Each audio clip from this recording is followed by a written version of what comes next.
Emotion is a complex psychological phenomenon containing within itself feelings, physiological changes, as well as cognitive processes. Emotion is what makes us human. Then some may disagree and say, well, we have evidence that animals experience emotions as well. I particularly don't want to get into this debate right now, but would at least confirm that yes, there are some basic emotions that are not only common across all cultures, but are also present in some higher primate. So, emotions like sadness, anger, surprise, disgust, happiness, and so on are experienced almost identically across the globe among all different cultures studied by psychologists. Charles Darwin was the first person who presented a theory of emotions, and he obviously argued that emotions were a product of the evolutionary process. More recently,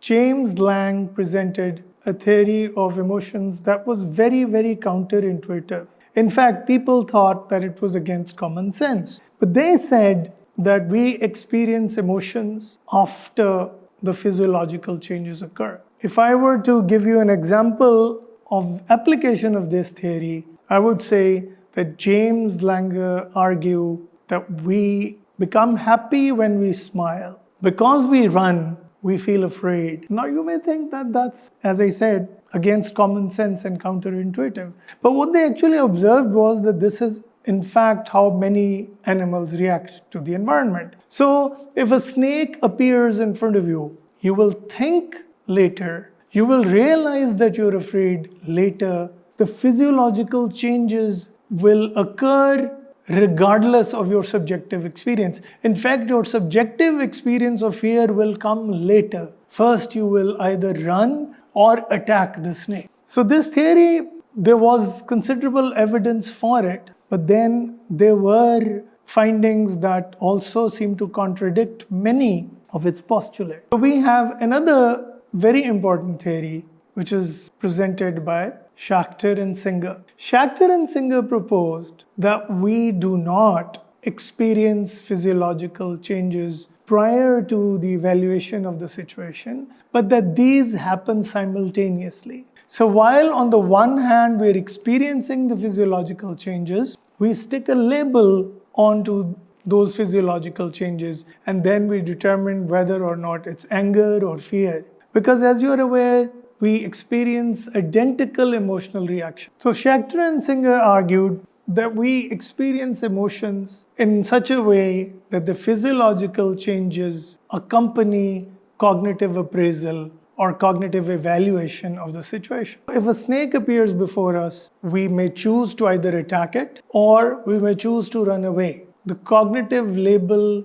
that would be put on it would correspond to our behavior. So if we run away, we would stick the label fear on that emotion. And if we choose to attack it, we'd stick the label anger on the same physiological experience. So the cognitive evaluation of the experience accompanies, or the cognitive label accompanies the experience of emotion. Finally, Lazarus came up with another model. And Lazarus's model was, which makes not only more sense, but also there seems to be enough data to confirm his theory. And the idea is that every stimulus that we are presented with is appraised cognitively first. For instance, when we see a snake, the process of perception has to take place. Our brain, our nervous system, our neural networks have to give us the perception, give us the judgment that there is a snake before us. And along with that, the cognitive label of the situation as something that requires running away produces the emotion of fear. So we see how the earlier model in which the physiological experience preceded the cognitive appraisal was not only against common sense, the evidence was overwhelmingly in favor of the perception and cognition happening before the appearance of the physiological reaction. I'll give you an example. Somebody insults you and you think about their insult. You think whether or not it is something that threatens you. You think, do I really need to react to this insult? Whether or not that insult is a threat to my existence. And you choose to forgive the person, you choose not to react, and therefore do not express the emotion of anger. On the other hand, the same insult caused to another human being might draw anger and aggression. And that would happen if you see that insult as a threat to your personality, as if something terrible has happened to you. You see that as an assault on your ego and therefore choose to retaliate. In that case, you will experience anger. So you see, there is a lot more evidence in favor of the theory of cognitive mediation, the idea that our thoughts generate our emotions. In fact, Albert Ellis's cognitive behavior therapy, better known as rational emotive behavior therapy,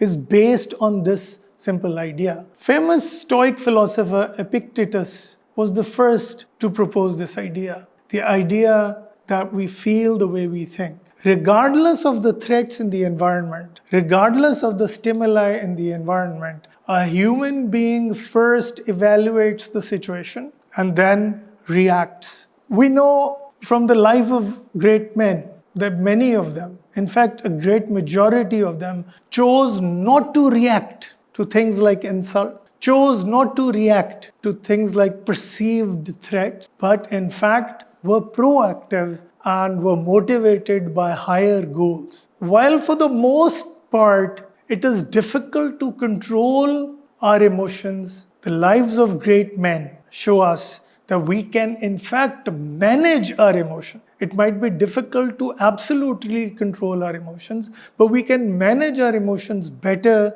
by thinking them through, because there is a very strong cognitive element, there is a very strong thinking element of an emotion. An emotion does not exist just as a physiological reaction. When you're afraid, your heartbeat goes up, your blood pressure goes up, your skin resistance increases, your breathing rate goes up, and identical physiological reactions happen when you're angry. So the physiological state is not enough to tell us whether you're afraid or you're angry. It is your perception of the situation. It is your logical decision about whether or not you want to run away from it because it's a threat, or it's a threat that you can actually confront and eliminate through anger and aggression. I would say that Lazarus's cognitive mediational model is in fact the most valid given the evidence. We feel the way we think, not the other way around. And that, in fact, has been such an empowering idea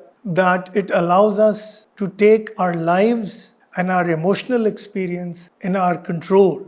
And as I said earlier, we may not always be able to control our emotions. We can definitely manage them much better by thinking about things, by choosing what is in our best interest and in that of the other people involved. Emotions perform a purpose, and that purpose should be logically in the direction of our goal achievement, in the direction of our achievement of targets, and not to subvert us. We know that emotional difficulties arise when our emotions go against our conscious decisions. Sometimes our emotions are telling us, are giving us an important message. So if I go to a job every day, day in and day out, and I'm feeling anxious and angry and upset at the end of it, my emotions are telling me that I'm not happy, and then perhaps I should change my job. On the other hand, if I'm feeling fulfilled, if I'm feeling happy at the end of the day, it's a signal that I am happy doing what I'm doing. It is my cognitive appraisal in the end that determines how I feel. And remember, if you choose the motto for your life, you feel the way you think, your life will never be the same.